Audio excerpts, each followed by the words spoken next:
شروع کرتی ہوں اللہ کے نام سے جو بے انتہا مہربان نہایت رحم فرمانے والا ہے۔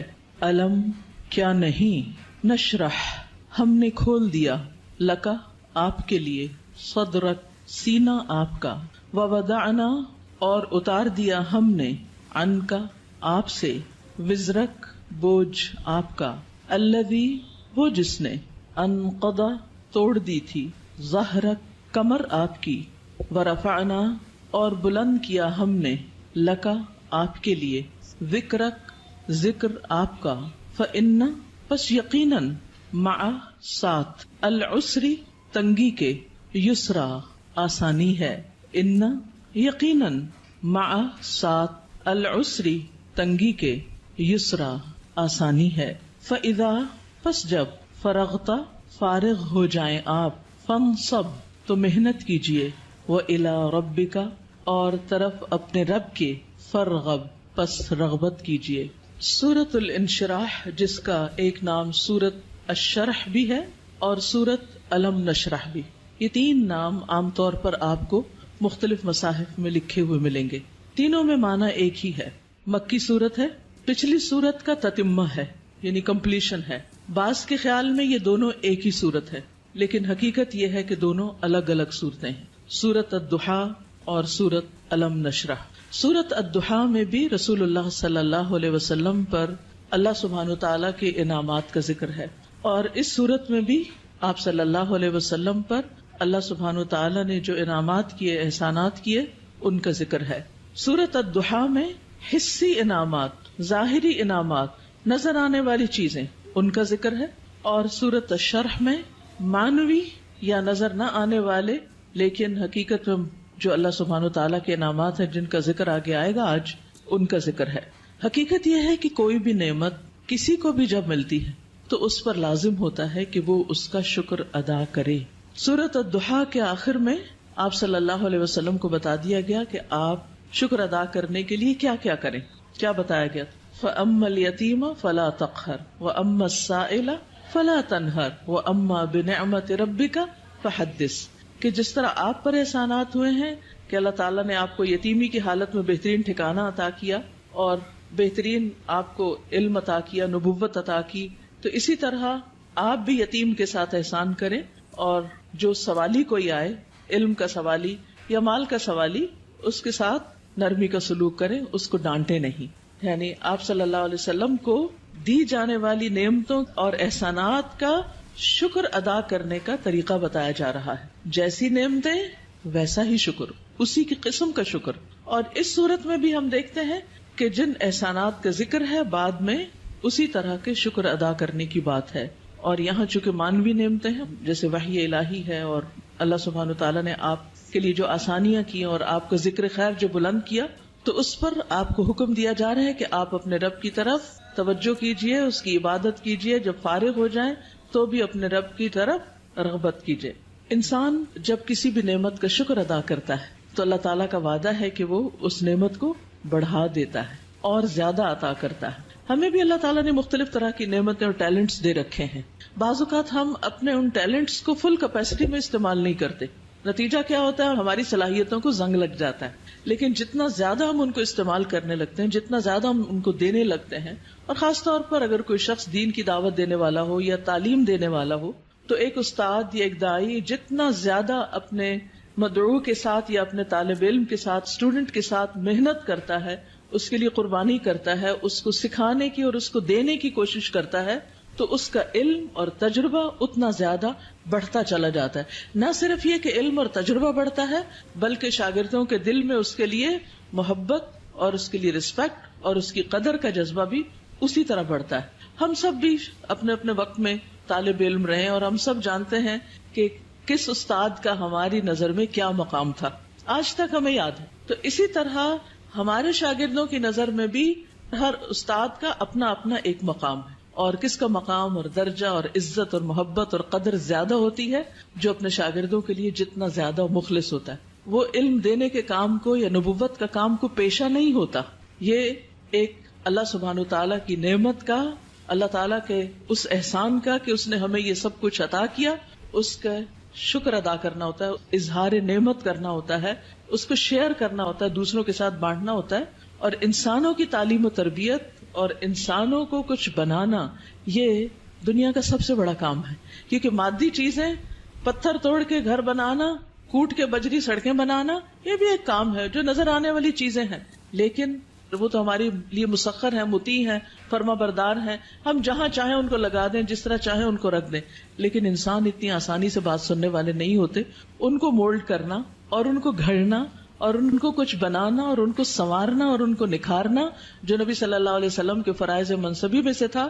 اور یہی آپ کے بعد ہر استاد کی ذمہ داری ہے کہ وہ طالب علموں کو صرف انفارمیشن ٹرانسفر کرنے والا نہ ہو، بلکہ ان کے اندر کے پوٹینشل کو، ان کی صلاحیت کو، ان کے اندر پائی جانے والی مختلف جو قوتیں ہیں ان کو نکھارنے اور معاشرے کے لیے اور خود اس شخص کے لیے زیادہ سے زیادہ مفید بنانے والی.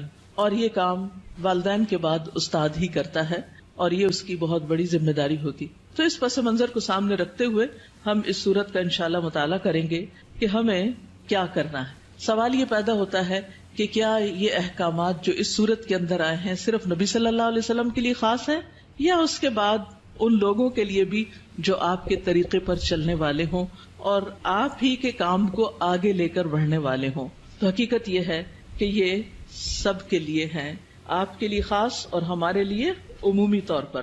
تو آئیے دیکھتے ہیں سورت کو. اللہ سبحانہ وتعالیٰ فرماتے ہیں الم نشرح لک صدرک.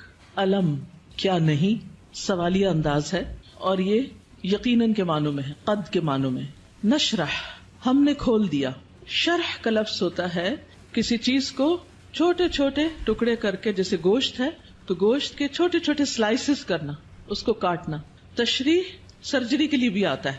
الم نشرح کیا ہم نے کھول نہیں دیا، لکا آپ کے لیے، آپ کی خاطر، کیا صدرک آپ کا سینہ. کیا ہم نے آپ کی خاطر، آپ کے لیے آپ کا سینہ کھول نہیں دیا، آپ کے دل کی تنگی کو دور نہیں کر دیا. اگر دیکھا جائے تو دنیا میں پائی جانے والی نعمتوں میں سے سب سے بڑی نعمت یہ ہے کہ انسان کو شرح صدر، سینے کی وسعت، دل کی وسعت، دل کا اطمینان نصیب ہو. ڈپریشن کیا ہے؟ دل کا گھٹنا، سینے کا تنگ ہونا، اندر کی تنگی، شح، بخل، انسان کے اندر کی ایسی کیفیات کہ نہ وہ اپنے سے راضی اور خوش اور نہ کسی اور سے. اللہ سبحانہ وتعالیٰ نے ہمارے دل کو ہر چیز سے مختلف بنایا ہے. باقی جتنی بھی چیزیں ہیں ان میں جب ہم کچھ ڈالتے ہیں تو وہ بھر جاتی ہیں، تنگ ہو جاتی ہیں. لیکن دل اگر نرم ہو تو اس میں جتنی بھی علم اور حکمت اور خیر کی چیزیں ڈالی جائیں وہ اتنا ہی زیادہ وسیع ہوتا چلا جاتا ہے، اتنا ہی زیادہ کھلتا چلا جاتا ہے، اتنا ہی اس میں انبساط آتا ہے، اتنی ہی زیادہ اس میں خوشی اور اطمینان آتا ہے. تو یہ ایک بہت بڑی نعمت ہے اور یہ مانوی نعمت ہوتی ہے، ٹینجیبل نہیں ہوتی کہ آپ چھو کے دیکھ سکیں کہ کیا ہے. پچھلی صورت میں ٹینجیبل نعمتیں تھیں لیکن یہاں مانوی نعمتوں کا ذکر ہے. الم نشرح لک صدرک کیا ہم نے آپ کے لیے آپ کا سینہ کھول نہیں دیا. جب سینہ کھلتا ہے تو مشکل سے مشکل، پیچیدہ سے پیچیدہ اور کمپلیکیٹڈ معاملات سمجھ میں آنے لگتے ہیں. انسان چیزوں کی تہ تک پہنچنے لگتا ہے، اس کو گہرائی نصیب ہوتی ہے، اس میں وزڈم آتی ہے، اس میں ڈیپتھ آتی ہے اور انسان دور تک سوچنے لگتا ہے. ابراہیم علیہ السلام کا ویژن آپ دیکھیں کہ انہوں نے نبی صلی اللہ علیہ وسلم کے بھیجے جانے کے لیے دعا کی تھی 2500 سال پہلے. وہ کیسے، ان کو یہ ضرورت کیوں محسوس ہو گئی اور انہوں نے اپنی دعا میں یہ دعا کیوں شامل کی کہ اللہ ان کے اندر سے ایک شخص ایسا اٹھانا جو ان کی تعلیم و تربیت کرے. ہم ایسی بات کیوں نہیں سوچتے، ہمیں ایسے خواب کیوں نہیں نظر آتے؟ اس لیے کہ ہم صرف اپنی ہی ذات کے گرد گھومتے ہیں. سیلفش، دل چھوٹا ہے، نظر کوتا ہے، تنگ ہے، شارٹ سائٹڈ ہے، دور کی چیزوں کو نہیں دیکھ پاتے، صرف قریب کے فائدوں کو دیکھتے ہیں. آج مجھے کیا مل رہا ہے ہم اس کو دیکھتے ہیں، کل میری کوششوں کا صلہ کیا نکلے گا، کیا ملے گا مجھے، اس کی طرف ہماری نگاہ نہیں جاتی. لہٰذا جو لوگ شارٹ ٹرم گولز کے لیے کام کرتے ہیں وہ کوئی بڑا کام کبھی بھی نہیں کر سکتے، اور جو لوگ دور تک سوچتے ہیں اور وہ وہی سوچتے ہیں جن کے اندر وسعت ہوتی، جن کا دل بڑا ہوتا ہے، جن کی نگاہ دور تک دیکھتی ہے. تو الم نشرح لک صدرک کیا ہم نے آپ کے لیے آپ کا سینہ کھول نہیں دیا. آپ کے لیے اللہ سبحانہ وتعالی نے خیر اور بھلائی کے رستے کھول نہیں دیے، کیونکہ جب تک دل کھلتا نہیں، یہاں صرف دل کی بھی بات نہیں کی گئی، پورے سینے کی گئی، چیسٹ، اور چیسٹ کے اندر دل. چیسٹ کی جگہ زیادہ ہوگی تو پھر باقی چیزوں کے اندر بھی وسعت آئے گی. تو نبی صلی اللہ علیہ وسلم کو اللہ سبحانہ وتعالی نے یہ خاص صلاحیت دی تھی جس کی وجہ سے آپ نبوت کا کام لینے کے قابل ہوئے تھے. اسی لیے قرآن آپ کے قلب پر نازل ہوا تھا اور آپ نے اس کو محفوظ کیا تھا. اسی لیے پھر اس کو صحیح طور پر سمجھ کر آگے بیان کیا تھا، کیونکہ ان سب چیزوں کا تعلق شرح صدر کے ساتھ ہوتا ہے. یہی وجہ ہے کہ ہم دیکھتے ہیں کہ موسیٰ علیہ السلام جب اللہ سبحانہ وتعالی نے ان سے بات کی، ہم کلام ہوئے اللہ تعالیٰ، اور ان کو اپنے کام کے لیے چن لیا، وَاصْطَنَعْتُكَ لِنَفْسِي، اور اللہ تعالیٰ نے ان کو اپنی رسالات سے نوازا، تو انہوں نے سب سے پہلی دعا کیا مانگی؟ رب اشرح لی صدری ویسر لی امری واحلل عقدۃ من لسانی یفقہوا قولی، کہ اللہ میرا سینہ کھول دے، یہ ساری بات مجھے بھی سمجھ آئے اور دوسروں کو بھی سمجھ آئے، اور میرا کام آسان کر دے، اور میری زبان کی گرہ کھول دے تاکہ لوگ بات سمجھ سکیں، اور مجھے میرے گھر والوں میں سے ایک مددگار میرے بھائی ہارون کو عطا کر. تو بہرحال اللہ سبحانہ وتعالی جس کے ساتھ بھلائی کا ارادہ کرتا ہے، من یرد اللہ بہ خیرا یفقہہ فی الدین، اور پھر افمن شرح اللہ صدرہ، کیا بھلا وہ جس کا سینہ اللہ نے کھول دیا، فہو علی نور من ربہ، اور وہ اپنے رب کی طرف سے ایک نور پر ہو. تو جس کا سینہ اللہ تعالیٰ کھول دے، اور خصوصاً جس کو اللہ ہدایت دینا چاہتا ہے، صحیح راستہ دکھانا چاہتا ہے، تو اس کے بارے میں کیا فرمایا؟ من یرد ان یہدیہ یشرح صدرہ للاسلام، جس کو اللہ ہدایت دینا چاہتا ہے اس کا سینہ اسلام کے لیے کھول دیتا ہے، اس کو وسعت عطا کر دیتا ہے، اس کے دل میں پھر اسلام کی محبت پیدا ہو جاتی، وہ اس کے لیے کچھ کرنا چاہتا ہے. اور ساری قربانیاں اس کے بعد ہی ہوتی ہیں جب انسان کا سینہ کھل جاتا ہے. اور پھر آپ دیکھیں کہ سینہ تنگ کب ہوتا ہے، دل تنگ کب ہوتا ہے؟ جب لوگ ہم پہ باتیں کرتے ہیں، جب لوگ ہمیں ہرٹ کرتے ہیں، تو پھر ان کی طرف سے ہمارا دل تنگ ہو جاتا، پھر ہم معاف نہیں کر سکتے، پھر ہم اپنے دل میں حسد اور بغض اور ان چیزوں کو بھر لیتے ہیں، پھر ہم ان لوگوں کے ساتھ خیر اور بھلائی نہیں کر سکتے. لیکن آپ دیکھیے کہ پیغمبروں کو لوگوں نے کون سا لقب ہے جو نہیں دیا، ساحر، کاہن، مجنون، شاعر، نہ جانے کیا کچھ، لیکن کیا انہوں نے ان باتوں کو دل میں رکھا اور لوگوں سے انتقام لیے اور جوابی کاروائیاں کی، یا ان کو معاف کر کے پھر بھی ان کی ہدایت کی دعائیں کرتے رہے؟ جنہوں نے پتھر مارے طائف کے سفر پر، آپ نے ان کے لیے کیا کیا؟ ان کے لیے بھی دعائیں کی. ہر موقع پر، نہ صرف یہ کہ نبی صلی اللہ علیہ وسلم نے، بلکہ باقی پیغمبروں میں. آج بھی جو شخص واقعی سچے دل سے اسلام کی خدمت کرنا چاہتا ہے، یعنی جس کے دل میں اسلام کی خدمت کا جذبہ ہے، اسے لازمی طور پر اپنے دل کی وسعت کے لیے دعا کرنی، اسے اپنے دل کو کھلا کرنا ہوگا، اسے لوگوں کو معاف کرنا ہوگا، اسے لوگوں کی غلطیوں سے درگزر کرنا ہوگا. اس کے علاوہ بعض لوگوں نے اس کا یہ معنی بھی بیان کیا ہے کہ نبی صلی اللہ علیہ وسلم کا شق صدر کیا گیا تھا، آپ کے سینے کو واقعی لٹرلی کھولا گیا تھا 2 مرتبہ، ایک دفعہ بچپن میں اور ایک دفعہ بڑے ہو کر معراج کے موقع پر. اور اس میں کیا ہوا تھا کہ آپ صلی اللہ علیہ وسلم کے پاس جبریل آئے، انہوں نے آپ کا سینہ کھولا، ساتھ ان کے سونے کا پیالہ تھا جس میں زمزم کا پانی تھا، آپ کا دل نکالا گیا اور پھر اسے زمزم کے پانی سے دھویا گیا اور واپس اس میں ایمان اور حکمت بھر کے اندر رکھ دیا گیا. تو لٹرلی بھی آپ کے سینے کو کھول کر آپ کو، یعنی کہ آپ کے دل کو صاف کر دیا گیا، اور اس میں کسی کے لیے کسی طرح کبھی کوئی حسد، بغض اور کوئی بھی چیز باقی نہ رہی. اور آج اسی چیز کی ہم سب کو بھی ضرورت ہے کہ ہمارے دلوں میں کسی کے لیے کوئی نفرت اور کوئی بھی حسد اور بغض نہ ہو، لوگوں کو معاف کرنا جانے اور خوش رہیں، مطمئن رہیں. ایسے ہی دلوں کے اندر ایمان آتا ہے، ایمان بڑھتا ہے، ایمان کی زینت ہوتی ہے، اور پھر ایسے ہی لوگوں کو ہدایت ملتی ہے، حق کی معرفت ملتی ہے. تو الم نشرح لک صدرک، جب سینہ کھلتا ہے تو انسان تقدیر پر بھی راضی ہو جاتا ہے، انسان چھوٹی چھوٹی باتوں کو لے کے بیٹھ نہیں جاتا، انسان اپنے وقت کو ضائع نہیں کرتا، انسان تقدیر پر راضی ہو جاتا ہے. انسان کا پھر عبادت میں دل لگتا ہے، عبادت کی طرف لپکتا ہے، عبادت کی طرف دوڑتا ہے. نماز پھر قرۃ عین لگتی ہے، آنکھوں کی ٹھنڈک لگتی، نماز پھر بوجھ نہیں لگتی، اللہ تعالیٰ کے کسی بھی حکم کو اپنانا مشکل نہیں لگتا. اور یہ صرف اس وقت ہوتا ہے جب انسان کا سینہ کھل جاتا ہے. الم نشرح لک صدرک، اور پھر کوئی بات سمجھنے میں رکاوٹ نہیں آتی. انسان بنا کہے دوسروں کی باتیں سمجھنے لگتا ہے، اسے دوسروں کی ضروریات نظر آنے لگتی ہیں، وہ دوسروں کی کیئر کرنے لگتا ہے. دوسری نعمت جس کا ذکر کیا گیا، وَوَضَعْنَا عَنْكَ وِزْرَكَ، اور ہم نے اٹھا دیا آپ سے، ہٹا دیا آپ سے، وزرک آپ کا بوجھ. وضع ان کا مطلب ہوتا ہے کسی چیز کو اٹھا لینا، اور وزر کہتے ہیں بھاری بوجھ کو. اور وزر قرآن مجید میں گناہ کے معنی میں بھی آتا ہے، ذنب کے معنی میں بھی. اب یہاں نبی صلی اللہ علیہ وسلم سے ان کے بوجھ ہٹا دیے گئے. اور یہاں پر آپ دیکھیں سورۃ الضحیٰ میں جو انداز تھا وہ کیا تھا کہ الم یجد کا یتیمن، سیکنڈ پرسن، الم یجد کا یتیمن، کیا اس نے آپ کو یتیم نہ پایا، فآوا ووجدک ضالا فہدا ووجدک عائلا فاغنا. لیکن یہاں زیادہ پرسنل انداز ہے، ووضعنا عنک وزرک، ہم نے آپ کا بھاری بوجھ آپ سے ہٹا دیا. اس بوجھ سے مراد کیا ہے؟ اس کے کئی معنی لیے گئے. نمبر ایک یہ کہ آپ کے دل پر نبوت سے پہلے جو ایک خاص بوجھ تھا، آپ کے ذہن میں کچھ سوالات تھے جن کا آپ جواب چاہتے تھے، آپ زندگی میں کچھ کرنا چاہتے تھے. آپ صلی اللہ علیہ وسلم اسی لیے شہر کو چھوڑ کر پہاڑ پر چلے جاتے، ہرا میں چلے جاتے تھے. تو جب اللہ سبحانہ و تعالیٰ نے آپ کو قرآن دیا، نبوت دی، تو آپ کے سوالوں کے جواب آپ کو ملنے لگے اور آپ کے بوجھ آپ سے دور ہو گئے. اسی طرح یہ معنی بھی کیا جاتا ہے کہ آپ صلی اللہ علیہ وسلم پر جو وحی کے نازل ہونے کے بعد ایک خاص کیفیت طاری ہو گئی تھی، آپ کے اندر ایک خوف کی کیفیت تھی. آپ واپس گئے اور آپ اپنی بیوی سے کہنے لگے کہ آپ مجھے کمبل اڑا دیں، چادر اڑا دیں. اور پھر حضرت خدیجہ جو تھی انہوں نے آپ کی کیئر کیا، آپ کا خیال رکھا. آپ کو اللہ تعالیٰ نے بہترین مددگار دیے. آپ کے پیغام پر سب سے پہلے حضرت خدیجہ ہی ایمان لے آئیں. پھر اسی طرح حضرت ابو بکر جو آپ کے دلی دوست تھے وہ آپ پر ایمان لے آئے.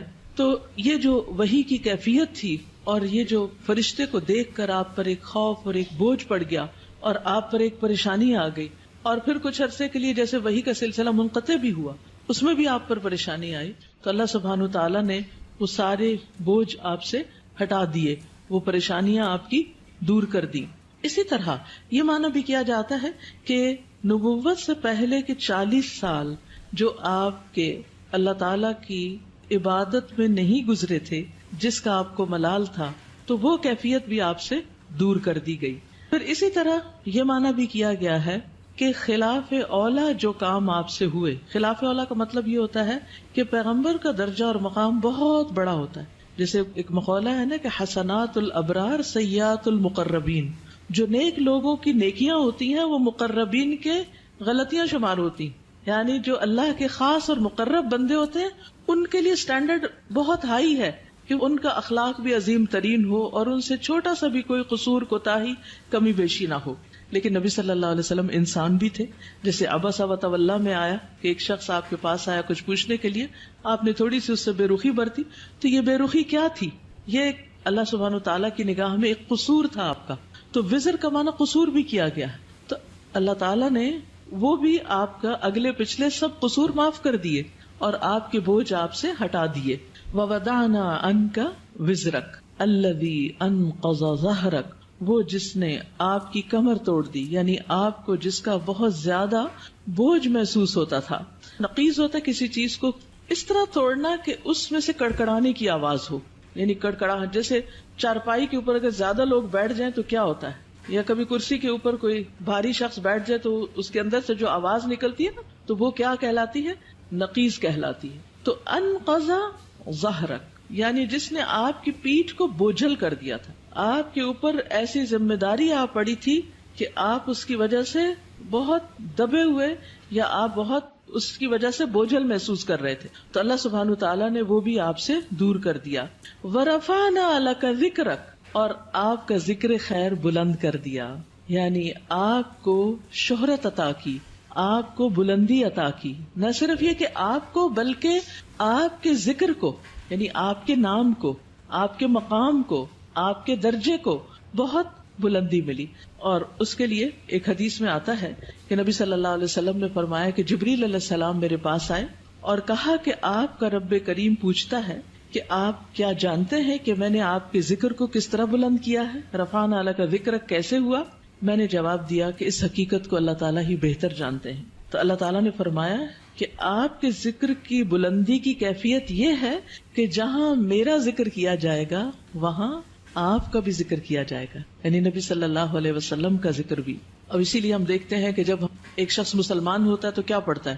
لا الہ الا اللہ اور محمد الرسول اللہ، یعنی اسلام میں انٹر ہونے کے لیے جو کلمہ پڑھا جاتا ہے. اسی طرح اشہد ان لا الہ الا اللہ و اشہد ان محمدن عبدہ و رسولہ. پھر اسی طرح آپ دیکھیے کہ 5 وقت جو نماز ہوتی ہے آذان، اس میں اشہد ان لا الہ الا اللہ و اشہد ان محمد الرسول اللہ. پھر نماز میں تحیات اور پھر اس کے بعد درود شریف، اس میں بھی نبی صلی اللہ علیہ وسلم کا ذکر ہوتا ہے. پھر اسی طرح جب بھی جہاں بھی جو بھی آپ کا نام لے ساتھ آپ کے اوپر درود و سلام بھیجے، پڑھنے والا بھی اور سننے والا بھی. یہ بھی آپ کے ذکر کی بلندی اور آپ کی قدردانی ہی کا ایک ذریعہ ہے. پھر اسی طرح اور کون سے مواقع جہاں آپ کا ذکر خیر بلند ہوتا ہے، یعنی آپ کی دنیا میں جتنے بھی چاہنے والے وہ دشمنوں کے پروپیگنڈے سے متاثر نہیں ہوتے. اب دیکھیے اس وقت کتنی ہی ایسی ویب سائٹس ہیں اور کتنے ہی ایسے فورمز ہیں کہ جہاں نبی صلی اللہ علیہ وسلم کے خلاف بہت عجیب و غریب قسم کی باتیں کی جاتی ہیں. ایک عام مسلمان بھی جب ان کو پڑھتا ہے تو وہ یقین نہیں کرتا یا ایک دم غصے میں بھی آ جاتا ہے اور اس کے دل میں آپ صلی اللہ علیہ وسلم کی محبت جاگ اٹھتی. اور جس محفل میں بھی اور جہاں بھی آپ کا ذکر کرتا ہے کوئی بھی مومن، وہ محبت سے، عقیدت سے اور احترام سے ہی آپ کا ذکر کرتا ہے. پھر اسی طرح آپ دیکھیے کہ دنیا میں شاید ہی کوئی ہو کہ جس کو آپ کے بارے میں علم نہ ہو، آپ کی خبر نہ ہو. اور کوئی بھی شخص، خواہ وہ یہودی ہو یا عیسائی ہو یا کوئی اور ہو، اس وقت تک مسلمان نہیں ہو سکتا جب تک کہ وہ آپ پر ایمان نہ لائے.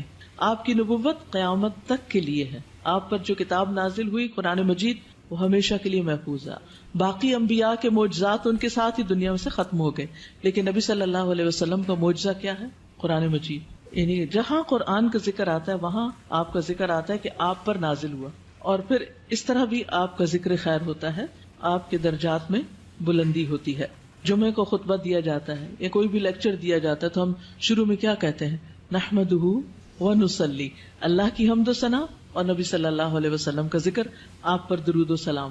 آپ صلی اللہ علیہ وسلم کی باتیں جو ہیں ان کو جس طرح محفوظ کیا گیا اور اس کے لیے جو کوششیں ہوئی اور لاکھوں لوگوں نے اس میں جو محنتیں کی، وہ بھی آپ صلی اللہ علیہ وسلم کی شان کو بلند کرنے کا ذریعہ، کیونکہ آپ کا کلام باقی لوگوں کے کلام سے بہت مختلف.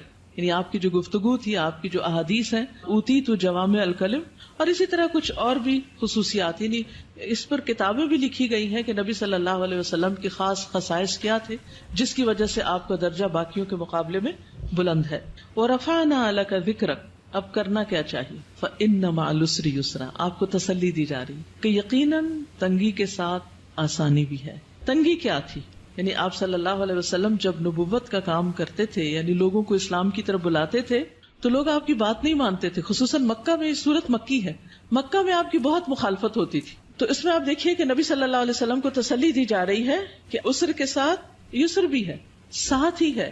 یعنی جہاں تنگی ہے وہیں آسانی بھی ہے. یہ نہیں کہا کہ تنگی کے بعد آسانی ہے، بلکہ جہاں مشکل ہوگی وہاں آسانی بھی ہوگی. یعنی جب آپ لوگوں کو اسلام کی بات بتائیں گے تو کچھ لوگ انکار کریں گے، لیکن اس کے ساتھ ساتھ کچھ لوگ اس دعوت کو قبول بھی کریں گے. وہ آپ کے ساتھی بنتے چلے جائیں گے، آپ کے مددگار ہوں گے، آپ کے سپورٹرز ہوں گے، آپ کے ساتھ بڑے بڑے کام کریں گے مل کر. تو یہ آپ کے لیے آنکھوں کی ٹھنڈک ہوں گے، آپ کے لیے خوشی کا سبب ہوں گے. لیکن یہ خوشی کب نصیب ہو سکتی ہے؟ جب آگے بڑھ کر آپ ان کو اسلام کی طرف بلائیں گے اور ان کو دین کی تعلیم دیں گے. تو آپ دیکھیے کہ نبی صلی اللہ علیہ وسلم کے لیے بھی اس میں سبق ہے اور ہم سب کے لیے بھی. فَإِنَّ مَعَ الْعُسْرِ يُسْرًا، اور پھر اِنَّ مَعَ الْعُسْرِ يُسْرًا، تکرار ہے، یقیناً تنگی کے ساتھ آسانی. اس میں آپ دیکھیے دونوں لفظ جو ہیں ان میں ایک کے ساتھ ال آیا ہے اور ایک تنوین کے ساتھ آیا. ال جو ہے جب کسی لفظ پر آ جاتا ہے تو وہ لفظ کیا ہو جاتا ہے؟ خاص، پراپر ناؤن ہو جاتا ہے، یعنی کسی خاص چیز کی طرف اشارہ ہے. لہذا دونوں دفعہ العسر ہے، ان دونوں کا مطلب ایک ہی ہے. لیکن یسرا، یسر کیا ہے؟ یسرن اسم نکرہ. نکرہ میں کیا پایا جاتا ہے؟ میں کئی دن سے اب یہ لفظ دہرا رہی ہوں. کیا پایا جاتا ہے؟ تفخیم. تفخیم، تفخیم کیا ہوتا ہے؟ فخامہ کیا ہوتا ہے؟ کسی چیز کو بڑا کرنا. تو یسر کیا ہے؟ یسر زیادہ ہے، تنگی کا موقع کم ہے. آپ دیکھیے کہ عموماً کیا ہوتا ہے، کوئی بھی کسی بھی چیز میں جب ہم تنگ ہوتے ہیں یا مشکل وقت ہوتا ہے یا ہم بیمار ہوتے ہیں یا کچھ، تو وہ مواقع یا اوقات کم ہوتے ہیں. لیکن عام طور پر جو ایک طرح سے نارمل حالات ہیں وہ زیادہ ہوتے ہیں. کہیں چوٹ لگتی ہے، درد ہوتی ہے، کہ خون بہتا ہے، کچھ ہوتا ہے تو تھوڑی دیر کے لیے ہوتا ہے، پھر اس کے بعد آہستہ آہستہ ٹھیک ہو جاتا ہے، چلی جاتی ہے وہ تکلیف. تو فَإِنَّ مَعَ الْعُسْرِ يُسْرًا، إِنَّ مَعَ الْعُسْرِ يُسْرًا. اور اس میں آپ دیکھیے کہ درمیان والا جو عسر ہے اس کے دونوں طرف یسر کا لفظ ہے. تو اسی لیے کہا گیا کہ دو یسر جہاں اکٹھے ہو جائے اسر ان پہ غالب نہیں آ سکتا. یعنی آسانیاں دو ہیں، تنگی ایک ہے، تو دو جو ہے وہ ایک پہ بھاری ہوں گے. تو تنگی سے آپ نہ گھبرائیں، مشکلات سے آپ نہ گھبرائیں. اور ویسے بھی اللہ سبحانہ وتعالیٰ مشکلات کے بعد آسانی کرتے ہیں. سیجعل اللہ بعد عسر یسرا. لیکن یہ کب ہوگا؟ یہ آسانیاں کب ہوں گی؟ یہ آسانی اس وقت ہوگی جب آپ ایک کے بعد ایک کام کیے چلے جائیں گے، محنت کریں گے. جب تک انسان مشکل میں نہیں پڑتا آسانی نہیں ہوتی. اگر کوئی یہ کہے کہ آسانی کے ساتھ آسانی ہو جائے تو یہ فطرت کا قاعدہ ہی نہیں. مشکل کے ساتھ آسانی. لہذا جو شخص زندگی میں آسانی چاہتا ہے اسے کیا کرنا ہوگا؟ مشکلوں سے گزرنا ہوگا.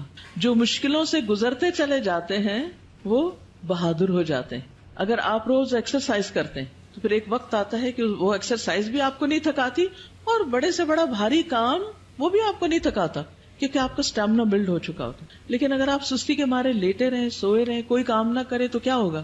کیا ہوگا نتیجہ؟ آپ کچھ بھی زیادہ نہیں کر سکیں گے، کولیپس کر جائیں گے، آپ کے مسل ڈیڈ ہو جائیں گے، آپ کوئی بھاری کام نہیں کر سکیں گے. لیکن آپ دیکھیے کہ ایک شخص جس نے بچپن سے بہت مشکلات دیکھی ہوں، بڑے ہو کر اس کا حوصلہ اتنا بلند ہوتا ہے کہ بڑی بڑی باتیں اس کے نزدیک کچھ بھی نہیں ہوتی. وہ کہتے ہیں یہ بھی کوئی بات ہے. لیکن ایک شخص جس کی زندگی بہت آسانیوں میں گزری، اس نے کوئی تنگی کا وقت نہ دیکھا ہو تو وہ چھوٹی سی مشکل سے بھی بہت زیادہ گھبرا جاتا ہے، اس کا مقابلہ نہیں کر سکتا. اسی طرح جو لوگ اپنا ذہن استعمال کرتے رہتے ہیں، اپنا دماغ استعمال کرتے رہتے ہیں، مثلا میتھمیٹکس ہے یا کوئی بھی سبجیکٹ ہے، آپ اس کو پڑھتے رہیں کرتے رہیں وہ اتنا آسان ہو جاتا ہے کہ پھر آپ کی ٹپس پر آ جاتا ہے، اتنی ہی آپ کے اندر تیزی آ جاتی. لیکن اگر آپ کسی بھی سبجیکٹ کو پڑھنا ہی چھوڑ دیں، پڑھانا ہی چھوڑ دیں، چاہے آپ اس کے ماسٹر ہی کیوں نہ ہو، یا جس سبجیکٹ میں آپ نے ماسٹرز کیا ہو اس میں بھی آپ زیرو ہو جاتے ہیں، کچھ بھی یاد نہیں ہوتا کیونکہ آپ نے اس کو پڑھا نہیں، اس کے لیے تکلیف نہیں اٹھائی. جب اٹھا رہے تھے جب آپ اسے بہت آگے. تو کوئی بھی چیز زندگی میں تنگی کے ساتھ ہی آسانی کی طرف جاتی ہے، آسانی کے ساتھ آسانی نہیں. اور اس میں آپ دیکھیے کہ مثلا مختلف تکلیفیں انسان پر جب آتی، مثلا بیماری ایک تنگی کی حالت ہے، اس میں آسانی کیا ہوتی؟ کیا کیا آسانیاں ہو جاتی ہیں بیماری میں؟ نماز چھوٹی ہو جاتی ہے، لیٹ کے پڑھتے ہیں، تیمم کر لیتے ہیں. کتنے لوگ آپ کا خیال رکھتے ہیں، وہ جو آپ کو دنوں تک نہیں پوچھتے وہ آپ کا حال پوچھنے آ جاتے ہیں، آپ کی عیادت کرنے آ جاتے ہیں، آپ سے ملاقات کرنے آ جاتے ہیں. اور کیا ہوتا ہے؟ دعائیں آپ کی بھی قبول ہوتی ہیں اور دوسرے آپ کے لیے دعائیں کرنے لگتے ہیں. وہ آپ کو جو دعا میں یاد نہیں تھے آپ ان کی دعاؤں میں آ جاتے ہیں اور اتنی زیادہ پھر دعائیں کرتے ہیں. بچہ بیمار ہو جائے تو ماں کی دعاؤں کا حال دیکھیں، ماں بیمار ہو جائے تو بچے کی دعاؤں کا حال دیکھیں. تو یہ ساری آسانیاں کس کے ساتھ ہیں؟ اس ایک بیماری کی مشکل کے ساتھ. ریسٹ بھی ملتا ہے انسان کو، ساری ذمہ داریاں کاموں کو انسان چھوڑ کے سویا رہتا ہے. عام طور پر آپ کو سونے کا وقت نہیں ملتا. جو نارمل روٹین میں آپ کام کاج کر رہے ہوتے ہیں وہ ثواب بھی آپ کو ساتھ ساتھ مل رہا ہوتا ہے. فَإِنَّ مَعَ الْعُسْرِ يُسْرًا، إِنَّ مَعَ الْعُسْرِ يُسْرًا. اب کرنے کا کام کیا ہے؟ یسر کب ہوگی؟ فَإِذَا فَرَغْتَ فَانْصَبْ. جب آپ فارغ ہوں تو کیا کریں؟ محنت کریں. یہ عجب کانسیپٹ ہے. ہم جب فارغ ہوتے ہیں، ٹرم ختم ہوتی ہے، سیشن ختم ہوتا ہے تو پھر ہم ہالیڈیز کرتے ہیں، آرام کرتے ہیں، ریلیکس کرتے ہیں، کام کاج چھوڑ دیتے ہیں، سوئے رہتے ہیں. سنڈے کا دن کیسے گزارتے؟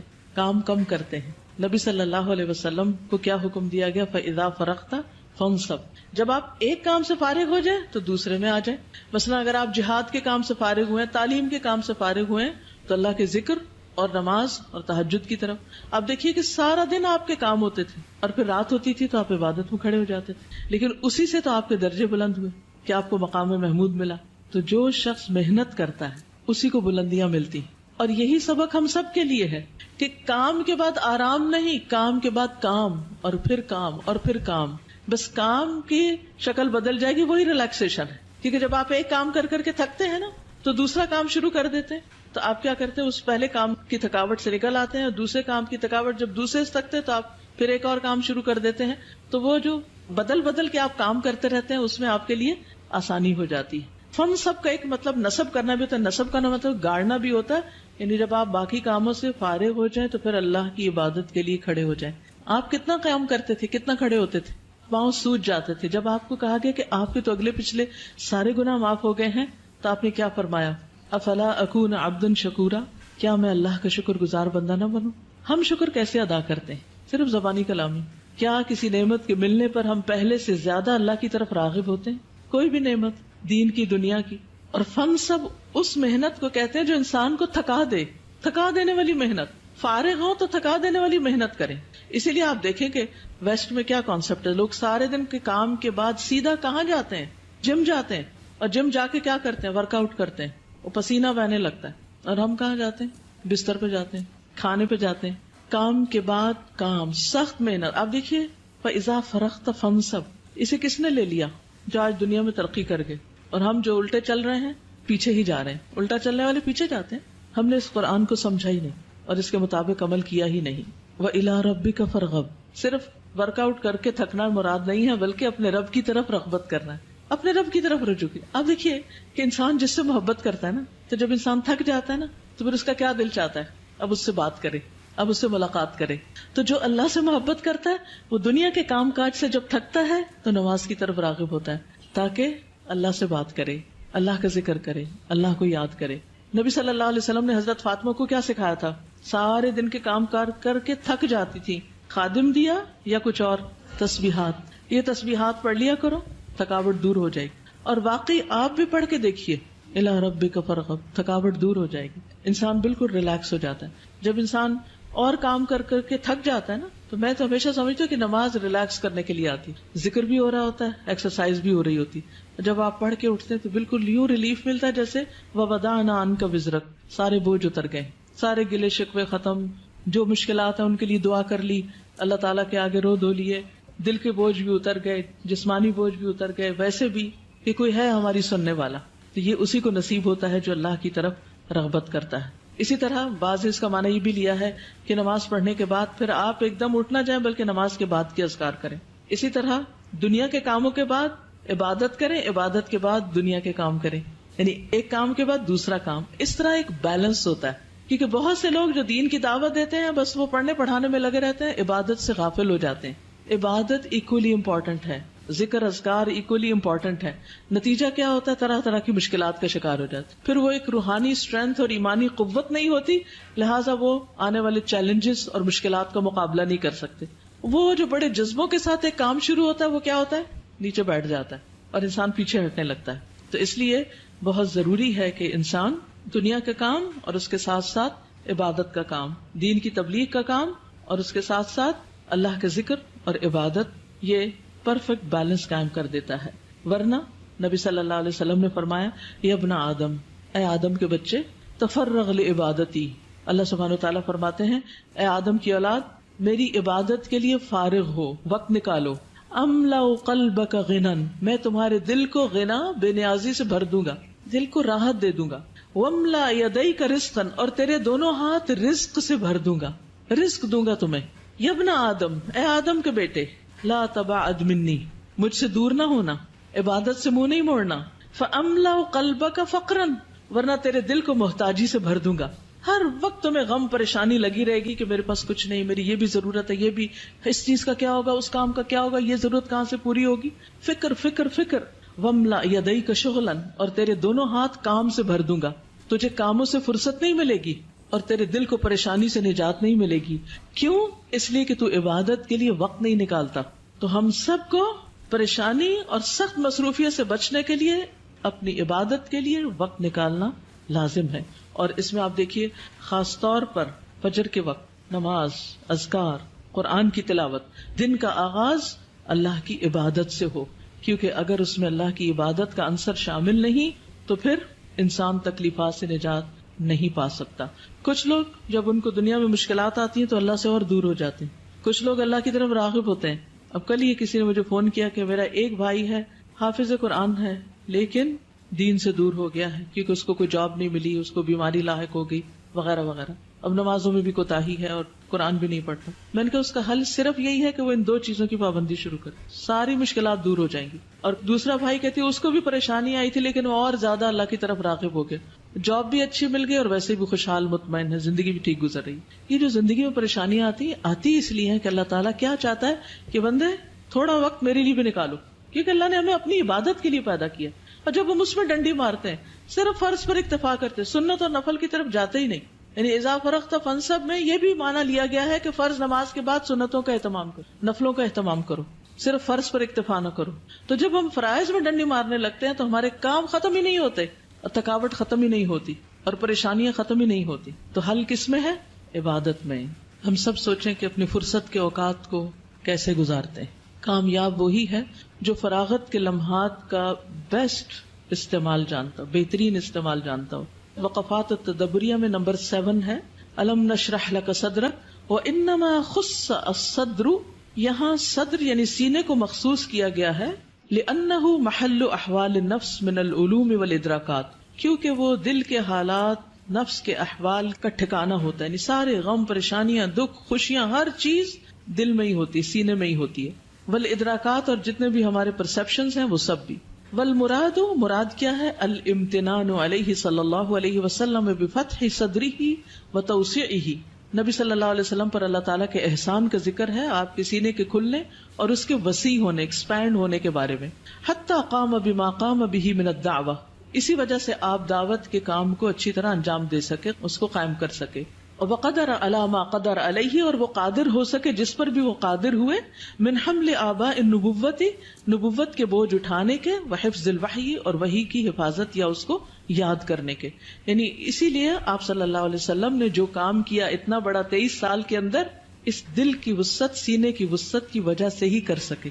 بڑا شخص وہ ہوتا ہے جس کا سینہ اور دل بڑا ہوتا ہے، چھوٹا پن دل کا چھوٹا پن ہوتا ہے. وَمَن يُوقَ شُحَّ نَفْسِهِ فَأُولَٰئِكَ هُمُ الْمُفْلِحُونَ. جو دل کی تنگی سے بچایا گیا وہی دراصل کامیاب ہونے والے ہیں. السؤال لماذا خص الصدر فی الآیۃ الکریمہ وما المراد بذلک. اس آیت کریمہ میں، آیت کریمہ صرف لا الہ الا انت سبحانک نہیں، ہر آیت کریمہ ہوتی.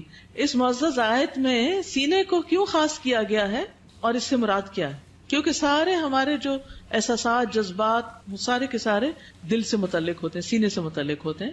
اور پھر اس سے مراد یہ ہے کہ سینے کی وسعت کے ساتھ ہی انسان وسیع کاموں کے قابل ہوتا ہے. نیکسٹ پیج کو دیکھیے.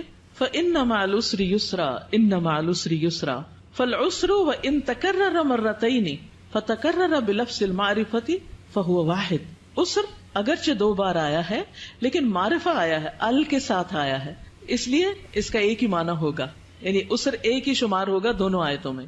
وَالْيُسْرُ تَكَرَّرَ بِلَفْظِ النَّكِرَةِ، اور یسر جو ہے نکرہ کے طور پر آیا ہے 2 بار. فَهُوَ يُسْرَانِ، تو معنی 2 آسانیاں ہوگا. فَالْعُسْرُ مَحْفُوفٌ يُسْرَيْنِ، عسر یسرین 2 آسانیوں کے ساتھ گھرا ہوا ہے. یسرٌ قبلہ و یسرٌ بعدہ، پہلی آسانی اور بعد کی آسانی. فَلَن يَغْلِبَ عُسْرٌ يُسْرَيْنِ، عسر 2 آسانیوں پہ غالب آ ہی نہیں سکتا. السؤال الیسر اوسع من العسر، یسر عسر سے زیادہ وسیع ہے. وضح ذلك في ضوء هاتين الآيتين، ان 2 آیتوں کی روشنی میں اس کی وضاحت کیجیے، پیچھے وضاحت ہو چکی ہے. پھر اس میں معنی الکلمات میں دیکھیے. انقضا کا معنی ہے اثقلا، بوجھل ہو گیا. فرغتا کا معنی من اشغال الدنیا، دنیا کی مصروفیات سے جب آپ فارغ ہوں.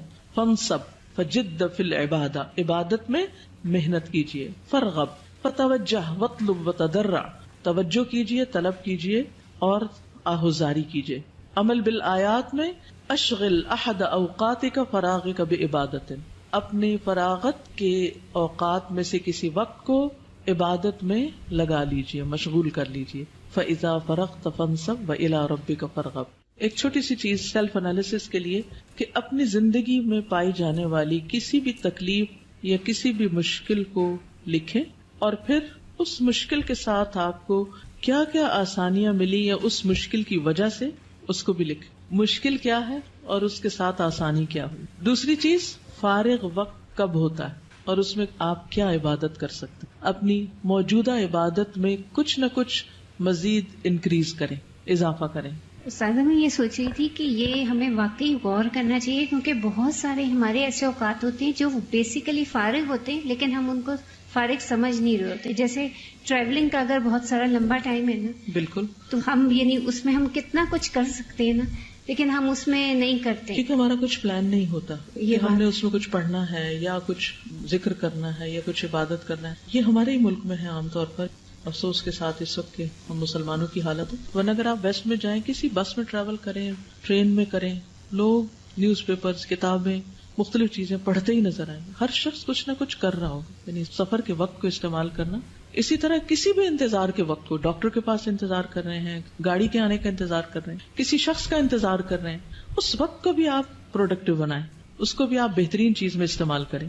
استاذہ ہمیں رمضان میں کتنی اچھی پریکٹس ہوئی ہوتی ہے نا کہ ہم اپنے ایک ایک لمحے کو کافی حد تک بچانے کی کوشش کر رہے ہوتے ہیں. ظاہر ہم سب انسانی کوششیں, لیکن ہم اس کو پورے سال کنٹینیو نہیں کرتے. وہ اصل میں ٹریننگ دی تو اسی لیے جاتی ہے نا کہ اس کو سارا سال لے کے چلیں, لیکن وہ ہم عید کے ساتھ ہی وائنڈ اپ کر دیتے ہیں سب کچھ اور پھر پچھلی روٹین پہ آ جاتے ہیں. سازا ریفلیکشن میں ہم یہ بھی کہ کیا میں کوئی ایسے کمر توڑ بوجھ میں تو نہیں دبی ہوئی, کیا میری زندگی مشقت سے تو نہیں بھری ہوئی, کیا ایسا تو نہیں کہ میرے کام ختم ہی نہیں ہوتے, میں صبح سے لگی ہوتی ہوں رات تک. اور اس کے بعد پھر ہم یہ سوچیں اسی صورت کے حوالے سے کہ میں اللہ کی کتنی قریب ہوں, کیا یہ وجہ تو نہیں میں اللہ سے دور ہو گئی ہوں. تو اگر ہم اس سچویشن میں اگر اپنے آپ کو پاتے ہیں تو ہم اپنی عبادت انکریز کریں, کیونکہ اللہ نے ہمیں سولوشن بتا دیا یہاں پہ. بالکل جہاں پہ یہ بات یہ اسری یسرا, میرے ایک انتہائی قریبی عزیز ہیں, ان کو 4th stage کا پینکریاٹک کینسر ڈائگنوز ہوا, بہت ہی بری حالت میں, انتہائی ینگ انسان ہے. تو وہ کہتے ہیں کہ مجھے جب یہ بیماری ہوئی ہے تو میں نے اللہ تعالیٰ کو پہچانا ہے, اس سے پہلے میں پہچانتا ہی تھا کہ اللہ ہے کون. تو میں سوچی تھی کہ یہ بھی ہو سکتا تھا کہ وہ اللہ تعالیٰ سے شکوہ کرتے, میرے اتنے چھوٹے بچے ہیں, میں اتنی اپنی کیریئر کی ہائی پوسٹ کے اوپر تھا, تو اس ٹائم پہ مجھے لا کے بستر کے اوپر ڈال دیا اللہ تعالیٰ نے. کہ وہ کہتے ہیں کہ میں نے اب جا کے پہچانا کہ اللہ ہے کون. تو وہی ہر تنگی کے ساتھ جو ہے وہ کوئی نہ کوئی آسانی انسان ڈھونڈ سکتا ہے. تو اس سے بڑی نعمت کیا ہو سکتی ہے کسی کو اپنے رب کی پہچان ہو جائے. انہوں نے بالکل صحیح بات کی کہ انما مع العسر یسرا, کہ جب انسان کے اوپر کوئی مشکل آتی ہے تو اللہ تعالیٰ سے جس طرح دعا کر کے جو لطف آتا ہے, اس کی عبادت میں جو مزہ آتا ہے, وہ ویسے روٹین میں نہیں ہوتا. تو واقعی میں نے تو یہ فیل کیا ہے کہ انسان کو مشکل مانگنی نہیں چاہیے, لیکن ہر ایک لائف میں کوئی نہ کوئی ٹیسٹ آتے ہیں, تو اس وقت جو وہ انجوائے کرتا ہے عبادت کو, اللہ سے دعا مانگنے کو, تو اس میں بھی شکر آتا ہے اور وہ ساری ٹینشنز دور ہو جاتی ہیں. بالکل, جو فوکس اس وقت ہوتا ہے وہ عام طور پر, اور کسی بھی کام میں جب وقت تنگ ہوتا ہے, ڈیڈ لائن قریب ہوتی ہے اور آپ کے پاس لمیٹڈ چیز ہوتی, تو پھر آپ اور زیادہ محنت کرتے ہیں اور اس کو اور زیادہ انجوائے بھی کرتے ہیں. ان لمحوں کی جو لذت ہوتی ہے نا کام کرنے کی, وہ آپ کو بھولتی نہیں. اور ویسے بھی آپ دیکھیے کہ اگر کسی کی زندگی میں کوئی بھی مایوسی, تو اس کے لیے یہ 2 آیتیں کافی, ان مع العسر یسرا فان مع العسر یسرا. ضرورت اس بات کی ہے کہ وہ عسر کے ساتھ یسر دیکھنا شروع کر دے کہ مجھے کیا کچھ مل رہا ہے. میں 2 باتیں کہنا چاہوں گی. ایک تو واقعی میں ایسا ہوتا ہے کہ مطلب جب بہت زیادہ پریشانی ہوتی ہے تو ہماری اتنی اچھی اللہ تعالیٰ سے باؤنڈنگ ہو جاتی ہے کہ ہم ہر چیز بہت اچھی طرح شیئر کر رہے ہوتے ہیں. اور شروع میں جب میں یہاں آئی تھی مجھے نہیں پتا تھا کہ مطلب جیسے کہتے ہیں کہ اللہ کے لیے کام کریں یا اللہ سے باتیں کریں, تو مجھے بڑا یہ ہوتا تھا کہ مطلب اللہ کے لیے کام کیسے کریں یا اللہ تعالیٰ سے باتیں کیسے کریں. لیکن آہستہ آہستہ جب وقت گزرتا گیا, یا یہ کہہ لیں کہ جیسے جیسے پریشانیاں آتی گئی, تو پھر باؤنڈنگ ہوئی, تو پھر ریئلائز ہوا کہ ہاں واقعی مطلب ہم اللہ تعالیٰ سے باتیں بھی کر سکتے ہیں, ان سے اپنی چیزیں شیئر بھی کر سکتے ہیں. اور ایک اور چیز یہ کہ مطلب جیسے اس صورت میں کہا گیا جب تم فارغ ہو, مطلب یہ نہیں کہا کہ تم دنیا کے سارے کام شام چھوڑ دو اور بس میری عبادت میں لگ جاؤ. مطلب یہ کہا گیا کہ بس فارغ ہو اور پھر میری عبادت کرو, کام کر کے جب فارغ ہو. تو مطلب یہ چیز نہیں کہے گی کہ مطلب میں نے عبادت کے لیے پیدا کیا تو صرف عبادت ہی کرو. ہم لوگ زیادہ تر فری ٹائم ہمارے پاس ہوتا ہے سنڈے, اور actually it's a sunny day, اور سن باہر ہے اور وہ ہمیں شائن کرتا جا رہا ہے, ان کے وہ اپنا کام کر رہے ہیں. تو اس پہ ہمیں ریئلائز کرنا چاہیے کہ ہمارے کام بھی ہر وقت جو ہم یہ فارغ نہیں, ہمیں بھی یوٹیلائز کرنے کی ضرورت ہے, ہم بھی ہر وقت کسی کو فائدہ دیں. والشمس وضحاہا. اللہ تعالیٰ نے ہمیں جو 5 وقت کی نماز فرض کی ہے نا, یعنی بہت اچھا ایک بیلنس ہے. ان کے اوقات جو ہیں وہ بہت اس طرح سے رکھے, اور اس کے ساتھ ہمارے اندرونی جو جسم کے اندر جو چیزیں ہو رہی ہوتی ہیں وہ بھی اس کے ساتھ ہی بیلنس کر دی. ایک تو یہ ہے, اور دوسرا اگر انسان کسی بھی مشکل میں پازیٹیو رہتا ہے, پازیٹیولی تھنک کرتا ہے, تو اسی سچویشن میں اس کو اپنی پرابلم کا سولوشن بھی مل جاتا ہے. بالکل جی. اور وجہ بھی پتہ چل جاتی ہے کہ مسئلے کی اصل وجہ کیا ہے, میری کوتاہی کہاں ہے. جی. اور اگر نیگیٹو ہوتا ہے تو پھر وہ اس کے لیے اسے پھر پردہ پڑ جاتا ہے. جی. پھر انسان کو سولوشن نہیں ملتا, منفی ہونے سے سولوشن نہیں ملا کرتا. بچے کی پیدائش کا مرحلہ ایک ماں کے لیے کتنا تکلیف دہ ہوتا ہے, لیکن اس کے بعد جب اس کو دیکھتی ہے ایک نظر تو آنکھیں ٹھنڈی ہو جاتی ہیں. تو اس سے بھی مشکل کے ساتھ تربیت کا مرحلہ اس سے بھی مشکل ہوتا ہے, لیکن جب بچے کسی کام پہ لگ جاتے ہیں تو پھر والدین کے لیے آسانی بڑے ہو کے ریوارڈ بھی مل جاتا ہے جب ہم ان کی اچھی تربیت کرتے ہیں. السلام علیکم استاذہ. جیسے وہ بات ہوتی ہے نا انسانوں کو سنوارنے کی، کہ آپ جیسے یہ بجری ہے یہ چیزیں آپ ان کو لگا دیتے ہیں، لیکن انسانوں کو سنوارنا گھڑنا یہ واقعی مشکل کام ہے. تو اس کے لیے بہت محنت کرنی پڑتی ہے، اور دل کا جو کھلا ہونا ہے، جب آپ کا دل کھلا ہوگا تو تبھی آپ دوسروں کے لیے یہ سب کر سکتے ہو. اور جب ہم لوگ اسٹوڈنٹ سے بہت جلدی مایوس ہو جاتے ہیں، وہ سنتے ہی نہیں ہیں، کرتے نہیں. آپ کوشش کریں گے تو انشاءاللہ وہ ضرور سنیں گے. بالکل. مائیں اپنے بچوں سے بڑی جلدی ڈسہارٹ ہو جاتی ہیں، مایوس ہو جاتی ہیں، مار پٹائی پہ آ جاتی ہیں، اسکولڈ کرنے پہ، جلدی کرنے پہ، پریشرائز کرنے پہ، ہیومیلیٹ کرنے پہ. تو مت ان کے اوپر دباؤ ڈالیں. آرام آرام سے ان کو بہت کچھ سکھایا جا سکتا ہے، لیکن اس کے لیے صبر، انتظار اور ایک وقت آنے کی دیر ہوتی ہے. اور پھر ہمارا کام تو کوشش کرنا نا، نتائج تو اللہ کے ہاتھ میں. وَأَنَّ سَعْيَكُمْ سَوْفَ يُرَىٰ. جی ہاں، عالم بالا میں بھی نبی صلی اللہ علیہ وسلم کا ذکر ہوتا ہے. جو اللہ سبحانہ تعالیٰ نے مرتین، یہ جو آیت یوز کی انما العسر یسرا، یہ اللہ تعالیٰ نے 2 دفعہ ریپیٹ کی ہے، اور اس سے ایک سائن ملتا ہے کہ this is a book from the real creator. کیونکہ آپ نے دیکھا ہوگا ہال میں سب کا فوکس اسی آیت پہ. اللہ سبحانہ تعالیٰ کو ہماری ویک پوائنٹس پتہ ہے، انہیں ہماری سینسٹیو ایشوز پتہ ہیں، اور اللہ سبحانہ تعالیٰ نے ہمیں اس میں ری ایشور کرایا، اور انہیں پتہ ہے کہ ہیومن سائیکالوجی مطلب کیونکہ کریٹر کی طرف سے ہے نا. بالکل. اور ابھی ہال میں جتنے بھی لوگ ہیں انہوں نے یہی آیت زیادہ تر ہائی لائٹ کی جاتی ہے، اور اسی کو اللہ سبحانہ تعالیٰ نے 2 دفعہ ریپیٹ کیا ہے. ہم سب کو بھی نا زندگی میں بار بار اسے ریپیٹ کرنے کی ضرورت ہے، اور کہیں لکھ کے لگا لینے کی کہ جب بھی تنگی آئے تو اس پر پریشان نہ ہو، بلکہ انتظار کریں کہ اس میں سے خیر نکلے گی. ہر مشکل سے، ہر تکلیف دہ چیز سے آسانی بھی ہوتی. Actually I wanted to share an incident کہ جسے آپ نے بتایا کہ ایک مشکل کے ساتھ 2 آسانیاں ہوتی ہیں.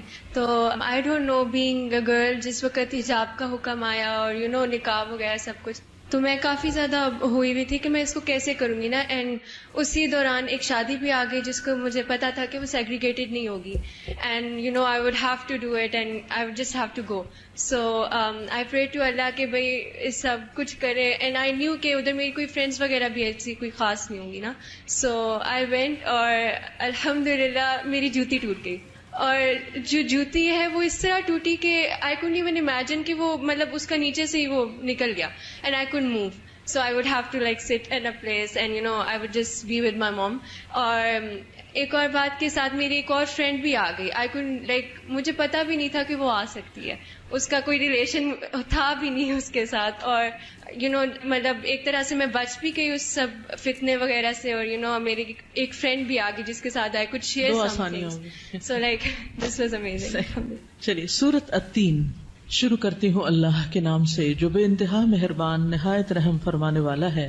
والتین، قسم ہے انجیر کی، والزیتون اور زیتون کی، وطور سینین اور طور سینا کی، وہذا اور اس البلد شہر الامین امن والے کی، لقد البتہ تحقیق خلقنا پیدا کیا ہم نے، الانسان انسان کو، فی احسن تقویم بہترین ساخت میں، ثم پھر رددناہ لوٹا دیا ہم نے اسے، اسفلا سب سے زیادہ نچلا، سافلین نچلوں سے، الا سوائے، الذین ان کے جو، آمنو ایمان لائے، وعملوا اور انہوں نے عمل کیے، الصالحات نیک، فلہم تو ان کے لیے، اجر اجر ہے، غیر نہ ممنون ختم ہونے والا، فما تو کیا یعنی آمادہ کرتا ہے، یکذبک جھٹلانے پر تجھے، بعدو بعد اس کے، بالدین بدلے کے دن کو، الیسا کیا نہیں ہے، اللہ اللہ، باحکم بڑا حاکم، الحاکمین سب حاکموں سے. سورۃ التین مکی سورت ہے، سورۃ البروج کے بعد نازل ہوئی. 1 رکوع 8 آیات اور 34 کلمات ہیں. بخاری میں آتا ہے کہ نبی صلی اللہ علیہ وسلم ایک سفر میں تھے تو آپ صلی اللہ علیہ وسلم نے عشاء کی نماز میں 2 رکعتوں میں سے ایک میں سورۃ التین پڑھائی. ادھی کہتے ہیں کہ آپ کی آواز سے زیادہ خوبصورت کوئی آواز نہ تھی، یعنی اتنی خوبصورت انداز میں آپ نے اس کی تلاوت کی کہ وہ آواز ہی آپ کے دل میں اتر گئی. اس سورت میں اللہ سبحانہ و تعالیٰ کے ہر انسان پر جو خاص احسانات ہیں ان کا ذکر ہے. پچھلی صورتوں میں نبی صلی اللہ علیہ وسلم پر ہونے والے احسانات اور انعامات کا ذکر ہے، اور یہاں انسان کو اللہ نے جو تکریم دی ہے، عزت دی ہے، مقام دیا ہے، جو اس کو بہترین شکل میں پیدا کیا ہے، اس کا ذکر ہے. اور پھر یہ بتایا گیا کہ انسان کا اپنے رب کے ساتھ کیا رویہ ہے. اور پھر اسی کے مطابق اس کے انجام کی بھی بات کی گئی ہے. والتین والزیتون، قسم ہے تین کی اور زیتون کی. تین انجیر کو فگ کو کہتے ہیں. کہا جاتا ہے کہ جنت کے پھلوں میں سے انجیر سب سے زیادہ مشابہت رکھتا ہے جنت کے پھلوں کے ساتھ. انجیر کے بیج بھی نہیں ہوتے اور اس کی اسکن بھی کھائی جاتی. سوچئے، غور کیجئے، کیا کوئی اور پھل ایسا ہے کہ جسے آپ پورے کا پورا کھا جائیں؟ جیسے انگور ہے مثلا، لیکن اس میں بھی کچھ انگوروں میں بیج ہوتے ہیں، تو انگور بھی جنت کے پھلوں میں سے ہے. کھجور آپ کھاتے ہیں، اس میں گٹلی ہوتی ہے. آپ کیلا کھاتے ہیں، اس کا چھلکا ہوتا ہے. اسی طرح باقی بھی. تو یہ بہت ہی اسپیشل قسم کا پھل ہے جس کی اللہ نے قسم کھائی، اس کو گواہ بنایا جا رہا ہے، اس کی طرف توجہ دینے کے لیے کہا جا رہا ہے. والزیتون، اور زیتون کی بھی. زیتون بھی مبارک درخت میں سے ہے اور اس کا پھل بھی بہت برکت والا ہے. اس کا تیل بھی صبغ للآکلین ہے. اور قرآن مجید میں سورۃ النور میں اس کے تیل کا بھی ذکر ہوا ہے اور اس درخت کا بھی کہ یہ مبارک درخت ہے. یہ دونوں درخت، انجیر کے درخت اور زیتون کے درخت، یہ فلسطین کے علاقے میں زیادہ اگتے ہیں. اس علاقے کو اللہ مسجد اقصی کا جو علاقہ ہے جس کے آس پاس کو اللہ تعالیٰ نے برکت عطا کی. زیتون کا درخت جو ہوتا ہے وہ کئی سو سال زندہ رہتا ہے اور ایور گرین ہوتا ہے، یعنی سردی ہو گرمی ہو کچھ بھی ہو وہ ہمیشہ تر و تازہ رہتا ہے. اور فلسطین کے علاوہ میڈیٹرینین کے ممالک میں زیادہ ہوتا ہے. اس علاقے میں عیسیٰ علیہ السلام تشریف لائے تھے، ان کی نبوت کا ذکر ہے. وطور سینین، اور سینین کا پہاڑ، طور پہاڑ کو بھی کہتے ہیں، اور خاص پہاڑ کا بھی ذکر ہے جس پر موسیٰ علیہ السلام کو بلایا گیا تھا. پہاڑ کی چوٹی کے لیے بھی آتا ہے یہ لفظ. اور وہاں اللہ سبحانہ وتعالیٰ ان سے ہم کلام ہوئے، ان کو تورات عطا کی. سینین جو ہے یہ سینائی یا سینا پہاڑ کے لیے، اس کو سینین بھی کہتے ہیں، سینا بھی کہتے ہیں. دونوں ہی لفظ اس کے لیے استعمال ہوتے ہیں. اور یہ خلیج عقبہ کے قریب پایا جاتا ہے اور یہ علاقہ موسیٰ علیہ السلام کی نبوت کا علاقہ ہے جہاں ان کو نبوت عطا کی گئی. اور یہ بھی بہت بابرکت علاقہ ہے. سریانی زبان میں سنین جو ہے وہ گھنے درختوں کے پہاڑ کو کہتے ہیں، جس پہاڑ کے اوپر بہت سے درخت وغیرہ ہوں. وہذا البلد الامین، اور یہ امن والا شہر، اشارہ ہے کس کی طرف؟ مکہ کی طرف، کہ من دخلہ کان آمنا، جو بھی وہاں داخل ہوا امن میں آ گیا. اولم یروا انا جعلنا حرما آمنا، اس میں کس کو نبوت عطا ہوئی تھی؟ محمد صلی اللہ علیہ وسلم. تو کرسچینٹی، جوڈائزم اور اسلام، یہ تینوں جہاں سے شروع ہوئے ان علاقوں کا ذکر ہے. سارے پیغمبر لوگوں کو دراصل ہدایت دینے کے لیے بھیجے گئے تھے. ان سب کی طرف متوجہ کیا گیا اور ان سب کی قسم کھا کر ان کو گواہ بنا کر جو بات کی گئی وہ کیا ہے؟ لقد خلقنا الانسان فی احسن تقویم، یقیناً ہم نے انسان کو بہترین حالت پر پیدا کیا ہے، بہترین ساخت پر، بہترین شکل دے کر. قوم یقوم تقویم کا لفظی معنی ہوتا ہے سیدھا کرنا، یعنی انسان سیدھا کھڑا ہو سکتا ہے. باقی جانور کچھ تو زمین پہ لیٹے ہوئے ہیں اور کچھ جھکے ہوئے ہیں، ان کا سر جھکا ہوا ہوتا ہے. انسان بیٹھ کر کھاتا ہے، ہاتھ سے کھاتا ہے، جانور زمین سے کھاتے ہیں، منہ سے کھاتے ہیں. اسی لیے ہاتھ سے کھانا زیادہ پسندیدہ ہے، اور یعنی لیٹ کے کھانے کو ناپسندیدہ قرار دیا گیا، منہ سے کاٹ کے کھانے کو ناپسندیدہ قرار دیا گیا.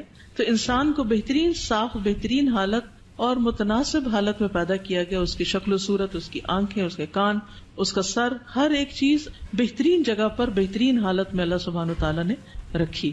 یعنی اس میں افراط اور تفریط نہیں، ایکسٹریمز نہیں ہے، عمدہ شکل عطا کی ہے.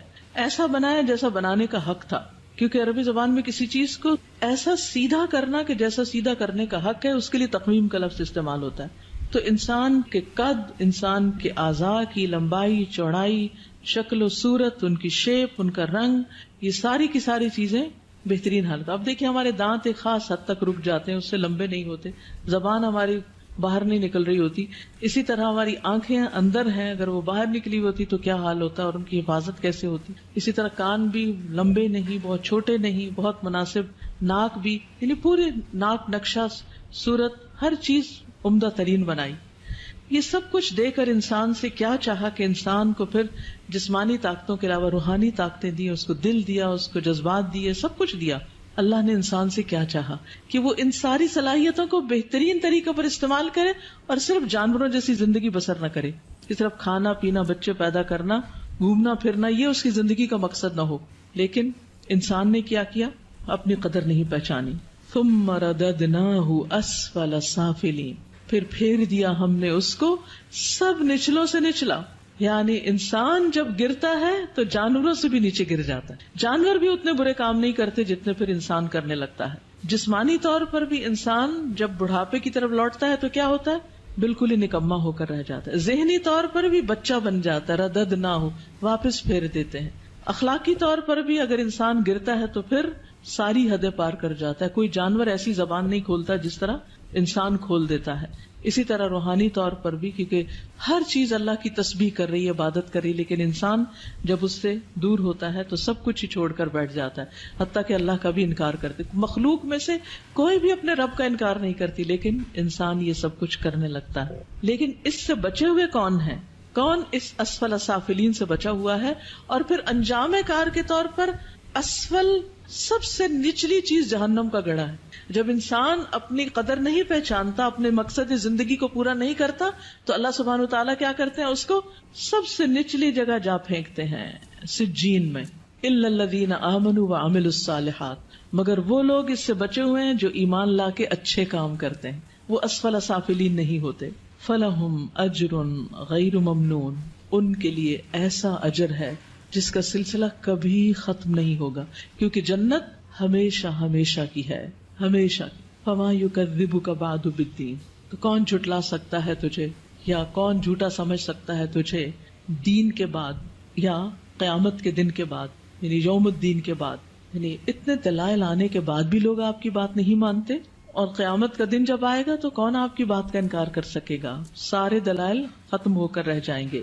الیس اللہ باحکم الحاکمین، کیا اللہ سب فیصلہ کرنے والوں میں سے بہترین فیصلہ کرنے والا نہیں کہ وہ انسان کو بس ایسے ہی پھر چھوڑ دے گا؟ ساری نعمتیں دے کر اس نے جو بھیجا وہ ان سے پوچھے گا نہیں کہ تم کر کے کیا آئے ہو.